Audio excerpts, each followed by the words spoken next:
कोई भी जो घटना घटती है उसके पीछे कोई कारण होता है और वो मैं कारण बताने की कोशिश करूंगा। देखिए 26/11 क्यों हुआ था? 26/11 इसलिए किया गया था ताकि उसको हिंदू टेरर का जामा पहनाया जा सके। कौन उसको जामा पहनाना चाहता था? वो राजनीतिक ताकतें जिनको कि बीजेपी या जो ये ऐसी पार्टियां जो हैं आरएसएस के जो आइडियोलॉजी वाली पार्टियां हैं उसको बैन कर सकें। तो इन लोगों ने क्या किया?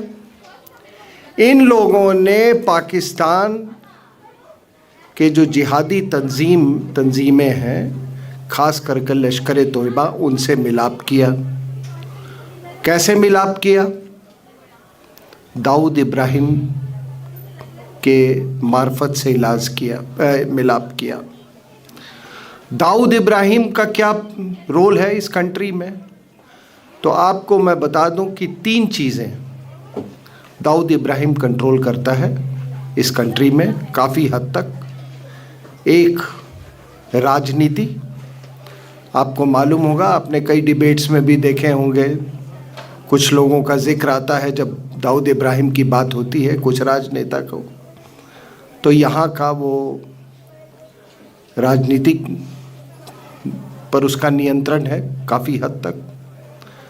उसका नियंत्रण बॉलीवुड पर भी है। बॉलीवुड पर यहाँ तक नियंत्रण है कि अगर आप पुराने कुछ विजुअल्स देखें तो आप तमाम देखेंगे कि कई एक्टर एक्ट्रेसेस कौन उसके यहाँ जाते थे और नाचते गाते थे। ठीक है, दाऊद इब्राहिम का नियंत्रण यहाँ तक है कि एक दौर था जबकि आपके बॉलीवुड में भजन बहुत बन रहे थे और उसमें एक जो आपके गुलशन कुमार थे, स्वर्गीय गुलशन कुमार, उनका बहुत बड़ा रोल था उसमें। उन्होंने गुलशन कुमार की हत्या करवा दी और उसके बाद से आप बॉलीवुड के पृष्ठभूमि पे अगर आप जाएं तो एक भी भजन नहीं बना है किसी फिल्म में। ठीक है, वो अल्लाह मौला ये सूफ़ी वाले गाने बनते हैं लेकिन एक भी भजन नहीं बना है। वो वही बॉलीवुड है जहाँ पर कभी वो सबसे मशहूर भजन, और आप सब मेरे से इस बात से इत्तेफाक रखेंगे कि अगर फिल्मों में कोई सबसे अच्छा भजन अभी तक बना है तो वो है मन तड़पत हरि दर्शन को आज। गाने वाला कौन था? मोहम्मद रफ़ी। संगीत किसने दिया था? शकील बदाई। लिखा किसने था? शकील बदाइयों ने। और संगीत किसने दिया था? नौशाद ने। लेकिन मैं आपको ये बता दूं कि ये लोग कौन थे। ये नौशाद, मोहम्मद रफ़ी, कहाँ से इन्होंने ये संगीत का ज्ञान प्राप्त किया था? या अभी का ए आर रहमान। मैं बचपन से, क्योंकि मेरे पिताजी ऑर्गेनाइज करते थे ये क्लासिकल म्यूज़िक का कॉन्सर्ट्स, तो हमारे घर में भी कुछ आर्टिस्ट आके रहते थे। तो मुझे एक बात की बड़ी हैरानी होती थी, और आज भी ये बात आप देखना कि बेगम परवीन सुल्ताना जब गा रही है तो आपको बहुत थोड़े मुसलमान भाई मिलेंगे, या कोई भी कॉन्सर्ट आप देख लो, कुछ 2-4 लोग जो संगीत के हैं। लेकिन भाई अगर आपका, जैसे मैं देखता हूँ ये एक नामधारी जो तबला बजाते हैं बहुत अच्छा, उनका जब भी कॉन्सर्ट होता है यहाँ पे नेहरू पार्क में, तो मैं देखता हूँ कि तमाम 300-400 की संख्या में नामधारी वहाँ पर इकट्ठे हो जाते हैं उनको सुनने के लिए। लेकिन मुझे ये हैरानी होती है कि ये जब ये क्लासिकल म्यूज़िक कॉन्सर्ट्स होते हैं तो ना मुझे दाढ़ी दिखती है ना बुर्का दिखता है। आप इस बात पे गौर करना। वो इसलिए क्योंकि वो हिंदुस्तानी संगीत को हराम मानते हैं और ये सोचते हैं कि ये हिंदुस्तान के हिंदुओं की धरोहर है। और ये जितने आपके जिनका मैंने नाम लिया, ये जितने क्लासिकल म्यूजिशियंस हैं, ये सब के सब किसी ज़माने में ये हिंदू थे। और क्योंकि ये मुसलमानों का जब राज आया तो उनको पेट्रनेज नहीं मिला। कोई भी आर्टिस्ट, क्योंकि हिंदू तो भाग रहे थे, उनको पेट्रनेज देने वाला कौन था? शासन करने वाले तो कुछ और लोग, कोई और लोग थे। तो उन्होंने इस्लाम कबूल किया। इस्लाम कबूल करना और इस्लाम मानने में बहुत अंतर होता है। निकाह कबूल करना और पति मानना, ये दोनों अलग अलग चीज़ें हैं। आप समझ रहे हो मेरी बात? तो ये चीज़ मैंने जब देखा तो ये एहसास हुआ कि ये लोग इसलिए नहीं आते हैं क्योंकि इनको लगता है कि ये कहीं पे ये हिंदू परंपरा से ये जुड़ी हुई चीज़ है। अब हुआ क्या कि जब अंग्रेज आए तो अंग्रेज भी जंगली था।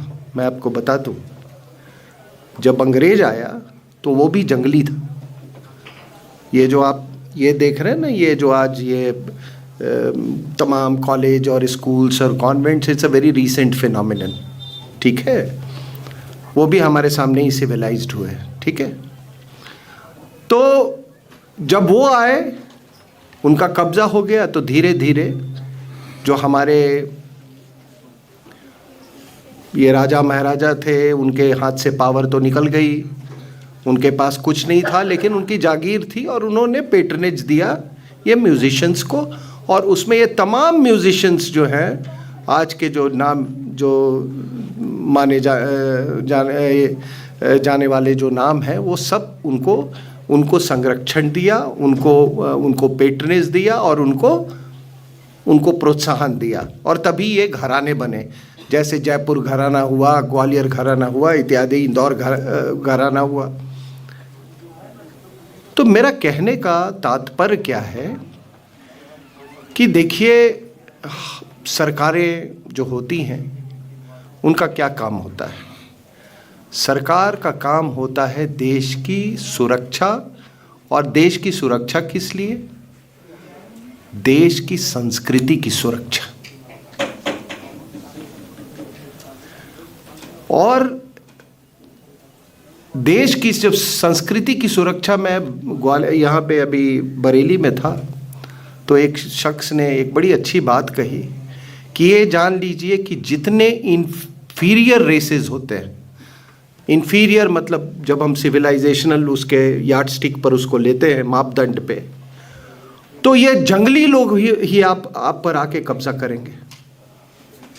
क्योंकि जंगली को वो बात बहुत ख़राब लगती है कि आप ऐसे इतने अच्छे तरीके से बोलते क्यों हो, इतने अच्छे तरीके से खाते क्यों हो, इतना अच्छा गाना क्यों सुनते हो उनका।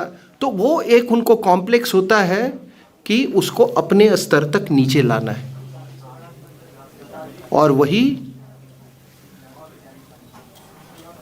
मुस्लिम रूलर्स ने किया और वही अंग्रेज़ों ने किया हमारे साथ। अब आप लोग यहाँ पे हैं, आपको मैं 10 क्रिमिनल्स के कंपनी में मैं डाल देता हूँ। हो सकता है आप आधे घंटे तक कुछ बात करके अपना किसी तरह से कन्वर्सेशन आप स्थापित कर लोगे। थोड़े देर के बाद आप कहोगे कि मैं कहाँ फंस गया यहाँ पे, ये कौन लोग हैं, ये कैसे ये जंगली लोग। तो आपको उसी तरीके से जब हमारे बीच में ये जब लोग आए, जो बाहर से ये जो हमलावर आए, मुस्लिम्स आए, फिर ये आपके अंग्रेज आए, तो वही हालत हमारी थी। अब आप सोचो कि जो भागती हुई सभ्यता हो या जो सभ्यता अपने आप को बचाने में लगी हुई हो, वो सभ्यता पनप कैसे सकती है? वो सब सभ्यता पनप कैसे सकती है? वो तो अपने आप को बस बचाने में लगी हुई है। तो हम पिछले 1000 साल से बस हम वो बचाने की कोशिश कर रहे हैं अपने आप।